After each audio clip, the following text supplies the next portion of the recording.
Hello everyone, welcome to Commerce Positivity. This is Shifali here and today we are going to talk about organizing. Organizing is a very important topic और अगर आपने इसे अच्छे से समझना है तो इसे एंड तक देखिएगा। आज के टॉपिक में हम इसकी डेफिनेशन, मीनिंग और इसकी प्रोसेस और इम्पोर्टेंस सभी के बारे में बात करने वाले हैं। तो वीडियो को एंड तक देखिएगा और चैनल को अभी तक सब्सक्राइब नहीं किया है तो चैनल को अभी सब्सक्राइब कर लीजिए जिससे आने वाले वीडियोज़ की नोटिफिकेशंस आपको मिलती रहें। तो चलिए स्टार्ट करते हैं आज का टॉपिक ऑर्गेनाइजिंग। ओके, सबसे पहले हम समझते हैं मीनिंग ऑफ ऑर्गेनाइजिंग। ऑर्गेनाइजिंग का मतलब क्या होता है। अगर हम इन जनरल फॉर्म में बोले तो ऑर्गेनाइज करना, किसी भी काम को हम अगर तरीके से करते हैं, ऑर्गेनाइज करके करते हैं तो वो काम जल्दी होता है। वैसे ही बिजनेस में भी, कंपनीज़ में भी हर एक जो ऑर्गेनाइजेशन गोल होता है उसको करने से पहले उसे ऑर्गेनाइज किया जाता है। तो फंक्शंस ऑफ मैनेजमेंट में एक इम्पॉर्टेंट फंक्शन है ऑर्गेनाइजिंग। ओके, जिसके बारे में हम यहाँ पर डिस्कस करेंगे। It refers to the process of arranging people to work together and accomplish a common goal.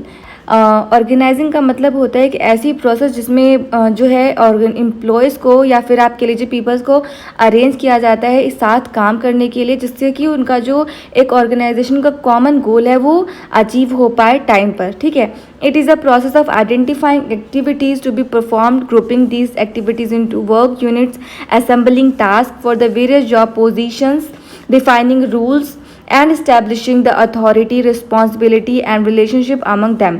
So organizing एक ऐसी प्रोसेस है जिसमें ये देखा जाता है कि क्या एक्टिविटीज़ को परफॉर्म करना है, कौन से एम्प्लॉय को क्या जो है ड्यूटी देनी है, क्या काम देना है, किस तरीके से डिपार्टमेंट्स में काम को डिवाइड करना है। मतलब कि जैसे ऑर्गेनाइजेशन को जो है लेन देन का काम है, जो फाइनेंशियल वर्क है वो अलग डिपार्टमेंट होगा, प्रोडक्शन का अलग डिपार्टमेंट होता है, मैनेजमेंट का अलग डिपार्टमेंट होता है।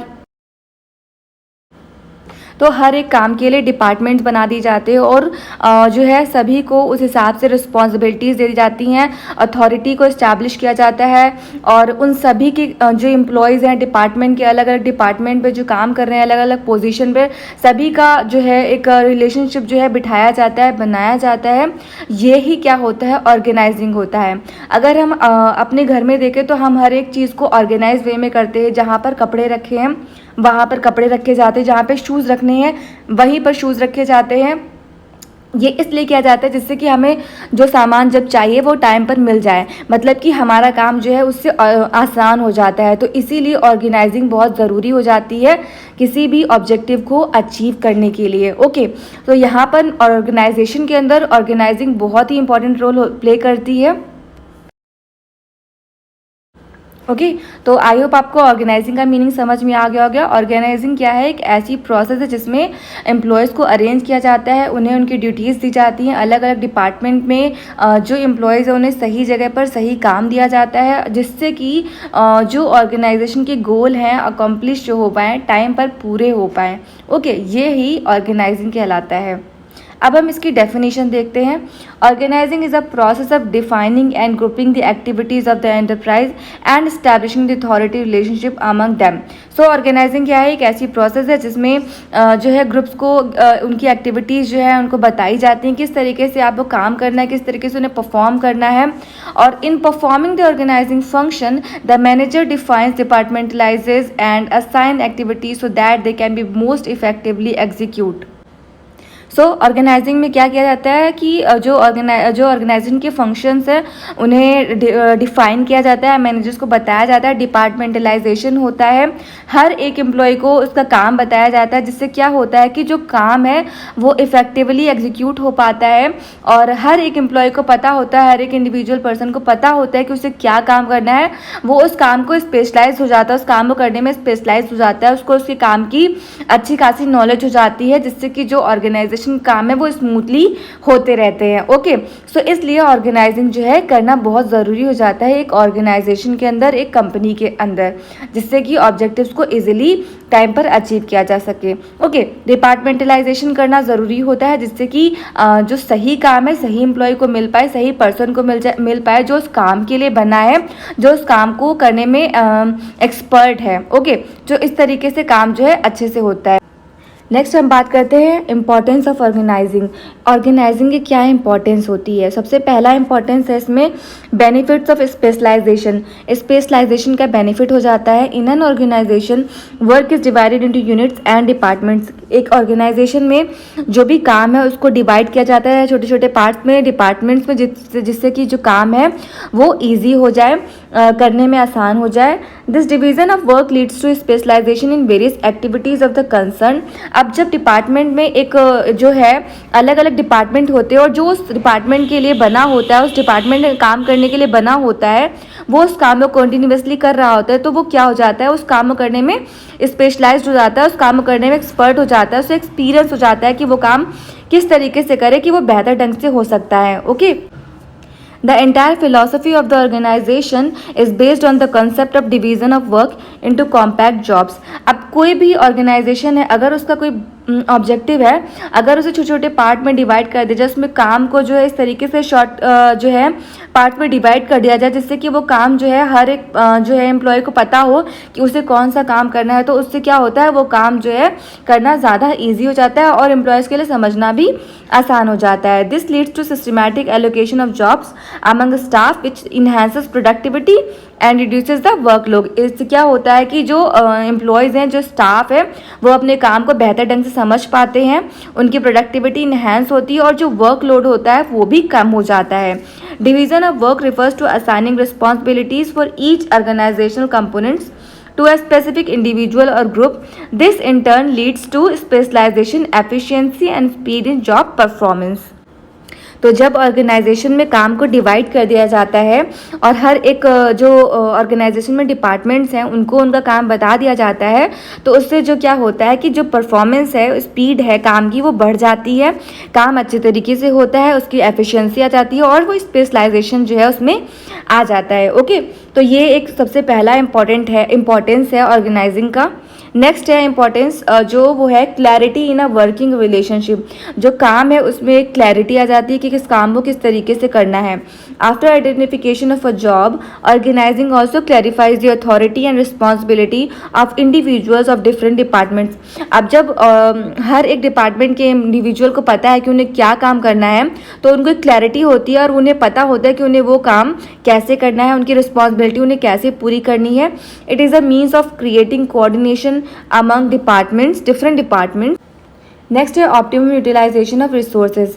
ऑर्गेनाइजिंग का एक और बेनिफिट क्या है कि जो रिसोर्सेज है उनका, ह्यूमन और मटेरियल, उन सभी का बेटर यूटिलाइजेशन हो पाता है। In organising work is assigned as per skill and knowledge. The clarity in the job in advance of what the employees are supposed to do, avoid confusions and motivates employees to put in their best. So basically organizing में क्या होता है कि उसमें पता होता है कि कौन से एम्प्लॉय को किस तरीके से काम देना है। उनके स्किल और नॉलेज के बेस पर जो एम्प्लॉय जिस काम में एक्सपर्ट होता है, जिस काम को वो करने में बेहतर होता है, उसे वही काम दिया जाता है, जिससे कि क्या होता है कि काम जो है वो सही तरीके से होता है, कोई भी कन्फ्यूज़न नहीं हो पाता है, वो अपने काम को बेहतर ढंग से कर पाते हैं। और इससे क्या होता है कि जो ह्यूमन रिसोर्सेज हैं और जो उनका यूज़ कर रहे हैं मटीरियल्स का, उनका बहुत ही सही तरीके से यूटिलाइजेशन हो पाता है। सो एक और बेनिफिट क्या हो गया ऑर्गेनाइजिंग का, optimum utilisation of resources. Okay, next है adaptation to change.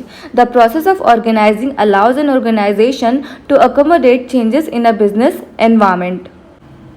So organising का एक ये भी बेनिफिट हो जाता है, कि भी इम्पोर्टेंस हो जाता है कि जो भी मार्केट में जो चेंज आ रहा है, जैसे कि नई टेक्नोलॉजी आ रही है, मेथड ऑफ वर्क में डिफरेंस आ रहा है, चेंजेस आ रहे हैं, तो उसको जो है अडाप्ट करने में भी ऑर्गेनाइजिंग बहुत हेल्प करती है, क्योंकि ये ऑर्गेनाइजेशन को स्मूथ और ट्रांजैक्शन को स्मूथ बना देती है, फ्लैक्सिबल और कर देती है, ऑर्गेनाइजेशन के काम में फ्लैक्सिबिलिटी ला देती है, जिससे कि ऑर्गेनाइजेशन जो है वो जो नए चेंजेस आ रहे हैं बिजनेस में, इन्वायरमेंट में, बिजनेस के इन्वायरमेंट में, उसको वो अडाप्ट कर पाए। जैसे भी मार्केट में नए चेंजेस आ रहे हैं, टेक्नोलॉजी में चेंजेस आ रहे हैं, उस हिसाब से वो एम्प्लॉयज़ को ट्रेन कर सकती है, उन्हें बता सकती है कि किस तरीके से काम करना है।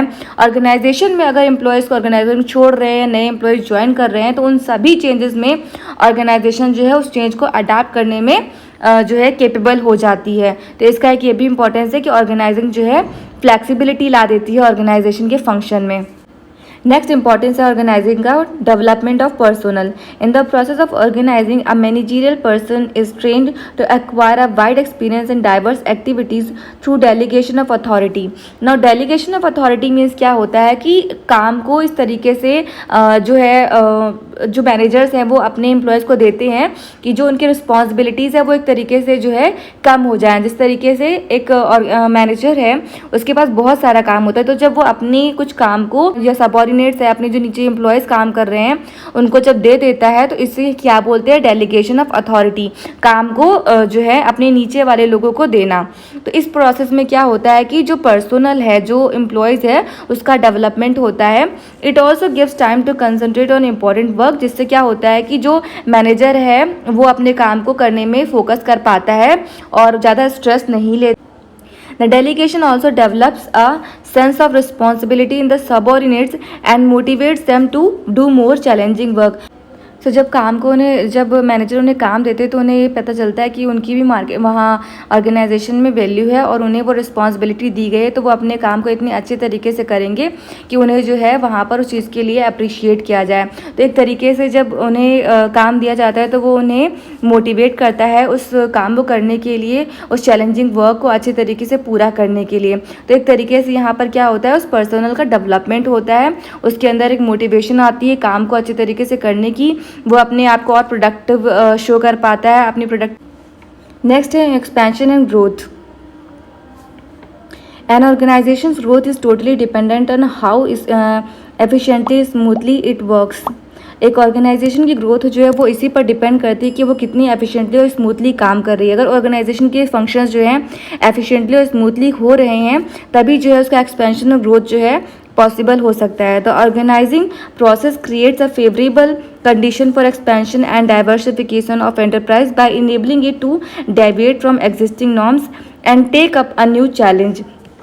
Organizing allows a business enterprise to access more job positions and departments and even diversifies its product lines. It helps in the expansion and growth of the business. Organizing जो है ऑर्गेनाइजेशन के काम को उनके डिपार्टमेंट्स को, उनकी job position को बढ़ाने में हेल्प करती है, उन्हें उनके काम सही तरीके से करने को बताती है, कौन से एम्प्लॉयज़ को क्या काम करना है, कौन से डिपार्टमेंट का क्या फंक्शन है। जब हर काम सिस्टमैटिक वे में होता है और ऑर्गेनाइजेशन के हर डिपार्टमेंट को उनकी जॉब पोजीशन का पता होता है, उनके रिस्पॉन्सिबिलिटीज़ का पता होता है, तो वो काम अच्छे से हो पाता है और ऑर्गेनाइजेशन जो है अपनी एंटरप्राइज़ को, अपने बिजनेस एंटरप्राइज़ को और ज़्यादा बढ़ाने का, उसको एक्सपैंड करने का, उसकी ग्रोथ जो है होने में हेल्प करता है। ओके, सो ऑर्गेनाइजिंग जो है काम को सिस्टमैटिक वे में करने में हेल्प करता है, काम को सही टाइम पर अचीव करने में हेल्प करता है और ऑर्गेनाइजेशन के जो ऑब्जेक्टिव्स हैं उन्हें कंप्लीट करने में हेल्प करता है। और जो अलग अलग डिपार्टमेंट्स हैं ऑर्गेनाइजेशन में, हर एक एम्प्लॉय को, हर एक सबॉर्डिनेट को उनकी ड्यूटीज़ अलॉट करने में उन्हें क्लैरिटी देता है और बताता है कि कौन सा काम उन्हें कब कर लेना है। ओके, तो ये सारे क्या थे, इम्पॉर्टेंस थे ऑर्गेनाइजिंग के। नेक्स्ट हम बात करेंगे steps in the organizing process की। ऑर्गेनाइजिंग की जो प्रोसेस होती है उसमें क्या क्या स्टेप्स होते हैं। तो इसमें पहला स्टेप है identification and division of work. सबसे पहला जो इसमें स्टेप होता है वो ये होता है कि काम को आइडेंटिफाई करना और उसे डिवाइड करना। The function of organising starts with the identification of the total work which is to be done to achieve the organisational goal. जो ऑर्गेनाइजेशन के गोल हैं उन्हें कैसे अचीव किया जाए, उन्हें उसके लिए पहले काम को समझा जाता है, उसकी पहचान की जाती है, उसके बाद उसे डिवाइड किया जाता है छोटे छोटे पार्ट्स में। The work is divided